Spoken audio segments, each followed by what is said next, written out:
प्रतिशत बच्चे कुपोषण का शिकार हैं, 45% बच्चों को हम खाना पूरा नहीं दे पाए। ये हालत हमारे देश की है। और अभी जो कानून बनाए गए, इन कानूनों से पूरा कृषि व्यापार कारपोरेट को जाएगा, बड़ी कंपनियों को जाएगा। बड़ी कंपनियां पूरे देश का माल खरीदेंगी, खरीदते समय कम से कम रेट देंगे और फिर पूरा देश उनका ग्राहक होगा, पूरा देश उन्हीं से लेके खाएगा। और जब पूरा देश उन्हीं से लेके खाएगा, फिर उदाहरण हमारे सामने है, 4 साल पहले महाराष्ट्र की सरकार ने स्टॉक सीमा हटाई थी।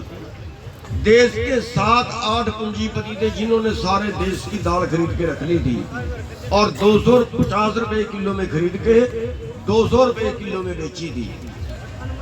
पूरे देश का किसान जो आम जनमानस लूटा था और पूरे देश का अब अकेले अडानी ने, जो सूचनाएं मिल रही है, अकेले अडानी ने दाल में 1 लाख करोड़ कमाया था।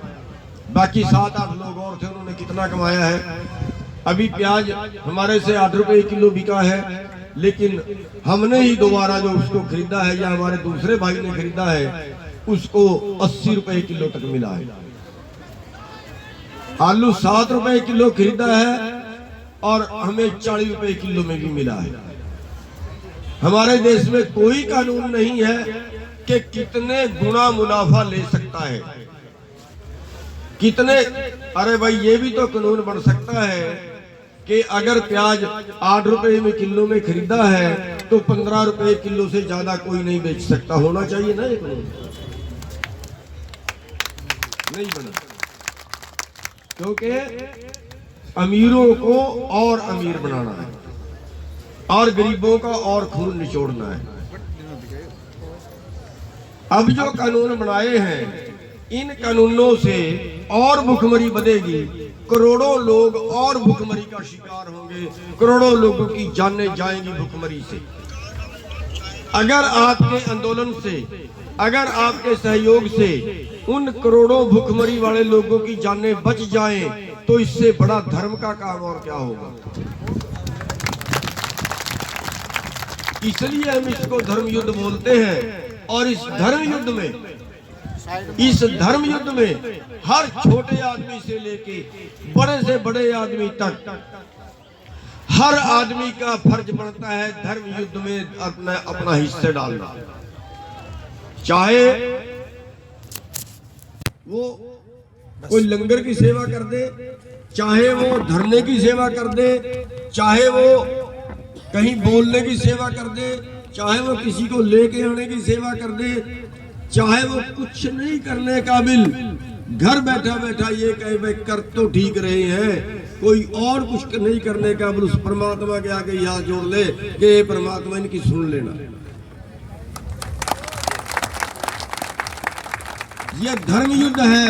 इस धर्म युद्ध में देखिए, एक कहावत है कि एक काटो थी गिलहरी बोलते हैं जिसको, जब श्री रामचंद्र जी लंका पे पुल बना रहे थे तो वो काटो पुल बनाने में सहयोग कर रही थी, रेते में लिटती थी, पानी में डुबकी लगाती थी। तो एक कौवा वहां पे देख रहा था, उस कौवे ने पूछा काटो तू क्या कर रही है? उसने कहा मैं इस धर्म युद्ध में श्री रामचंद्र जी का सहयोग कर रही हूँ, पुल बनाने में मदद कर रही हूँ। तो उसने कहा तेरे इतना सा रेत तेरे शरीर पे लगता है, उससे ये पुल बन जाएगा? उसने कहा मेरे को भी पता है मेरे बनाए से पुल नहीं बनेगा, लेकिन इस धर्म युद्ध में मेरे को जितनी परमात्मा ने क्षमता दी है, उस क्षमता का मैं प्रयोग कर रही हूँ अपना धर्म कमाने के लिए। और कल जब इतिहास लिखा जाएगा तो मेरा नाम धर्म युद्ध में शामिल होने वाले में होगा और कौवे तेरा नाम तमाशा देखने वाले में होगा। अब आज भी बीजेपी के कुछ कौवे हैं, बीजेपी में कुछ कौवे हैं जो तमाशा देख रहे हैं, और उनके लिए हमने एक फैसला ये किया है कि आगे चुनाव आना है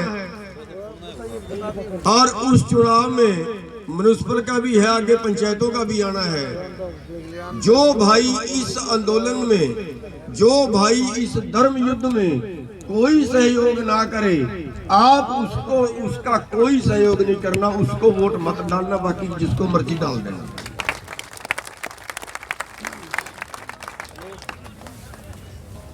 तो मेरी सबसे प्रार्थना है कि जो भाई आज तक इस धर्म युद्ध में शामिल नहीं हुए, चाहे वो किसी भी जाति का है, चाहे वो किसी भी बरादरी का है, आज जाति का और बरादरी का कोई सवाल नहीं है। आज तो ये परमात्मा का संदेश है, उस ऊपर वाले का संदेश है। हमारे किए से आंदोलन नहीं हो रहा, हम किस खेत की मूली हैं। ये उस परवरदिगार की रहमत है, उसका संदेश है। बीजेपी ने तो हमें जाट से नहीं बनाने की बहुत कोशिश की, बीजेपी ने तो हमें हिंदू मुसलमान बनाने की बहुत कोशिश की, बीजेपी ने तो हरियाणा और पंजाब बनाने की बहुत कोशिश की, लेकिन आज उस मालिक की मर्जी है। आज हमें नहीं पता आपके बीच में कौन कौन सी जाति बैठी है, सभी जातियों के लोग बैठे हैं। आज दिल्ली में जाके देखिए, मुसलमान भाई भी लंगर लगा रहे हैं, हिंदू भाई भी लंगर लगा रहे हैं, सिख भाई भी लंगर लगा रहे हैं, सब ले के अपना सामान बांट रहे हैं, सब दान पुण्य कमा रहे हैं, वहां पे सब अपना धर्म का काम कर रहे हैं। तो आज बीजेपी की षड्यंत्रों के उल्ट आज हमारा भाईचारा कायम है। ये हरियाणा पंजाब को फिर एसवाईएल के नाम पे बांटना चाह रहे हैं। मतलब पापी मन पाप की ही बात करता है, लेकिन ऊपर वाले का संदेश है। आज हम जातियों, सभी जातियों के इकट्ठे हो गए, आज हम सभी धर्मों के लोग इकट्ठे हो गए, और ये इतना बड़ा आंदोलन ऊपर वाले की रहमत से, ऊपर वाले के संदेश से चल रहा है। और शायद ये मोदी की समझ में अभी तक बात नहीं आई। वो अपने राजहाट पे अड़ा हुआ है। राजहाट ना तो जनता के लिए अच्छा होता है और ना राजा के लिए अच्छा होता है।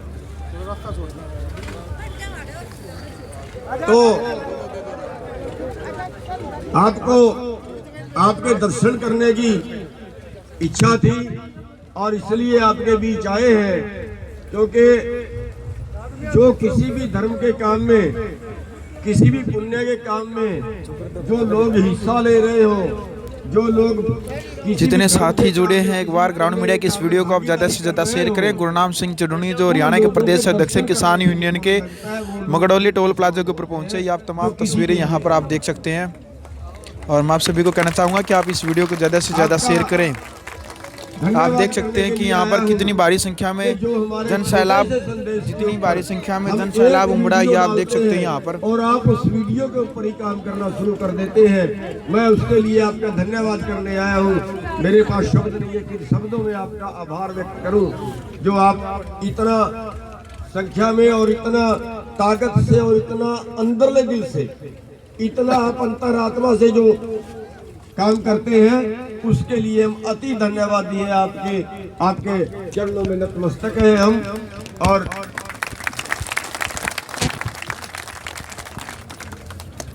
जो टोल फ्री का प्रोग्राम है, ये हमने 3 दिन के लिए किया था, लेकिन कल जिन टोलों पे गए उन सभी से ये आवाज आई कि इसको परमानेंट कर दिया जाए।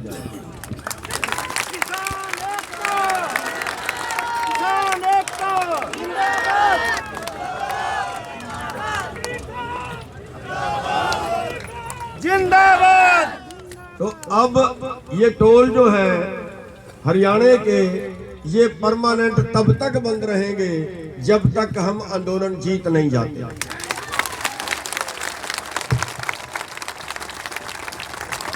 और थोड़ा सा अनुशासन, थोड़ा सा सिस्टम हर जगह पे बना के रखना पड़ता है।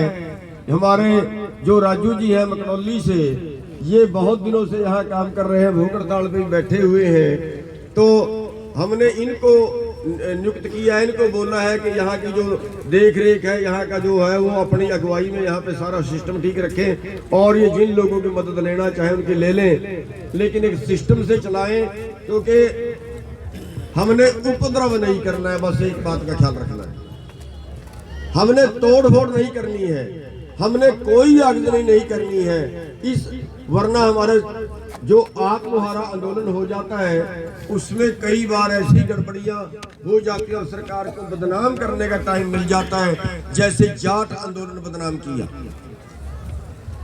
जाट आंदोलन बदनाम किया और बदनाम करके वो बिना कुछ लिए हमारा खत्म हो गया। ऐसे ही कोई सरकार कोई ऐसी शरारत हमारे बीच में ना कर दे, ऐसा कोई टाइम सरकार को ना दे कि जिससे हमारा आंदोलन बदनाम हो जाए।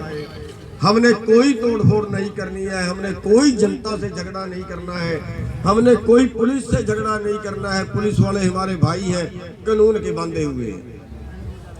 किसी अधिकारी से झगड़ा नहीं करना है, वो अधिकारी सरकार के हुक्म मानते हैं, सरकार का के नौकर हैं।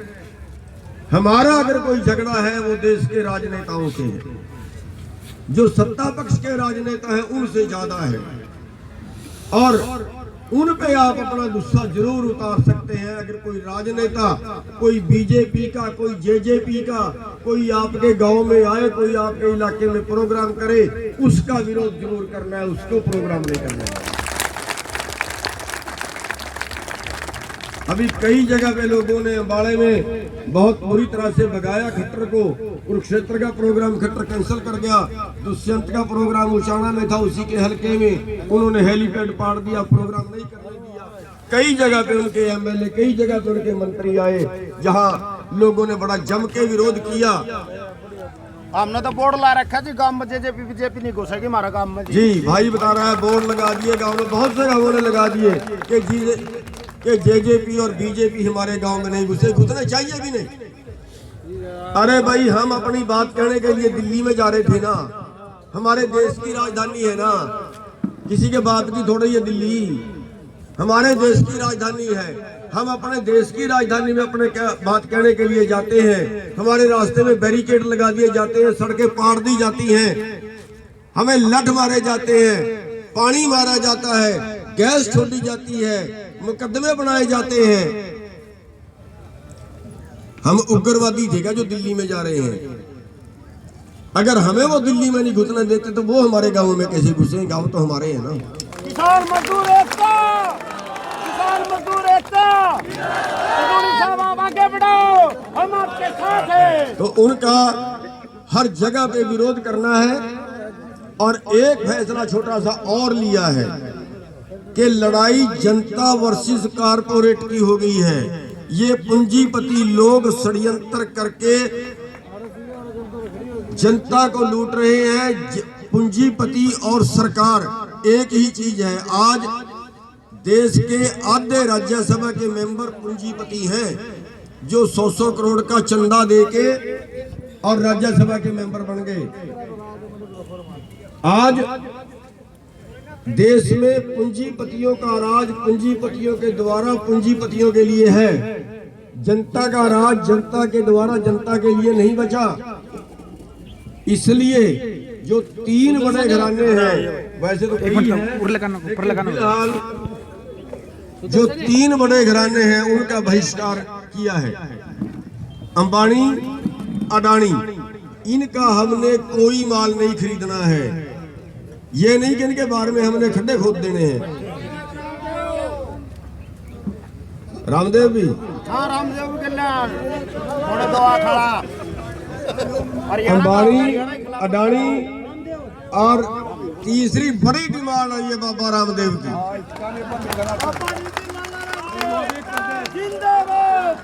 वो इनसे भी बड़ा डाकू निकला।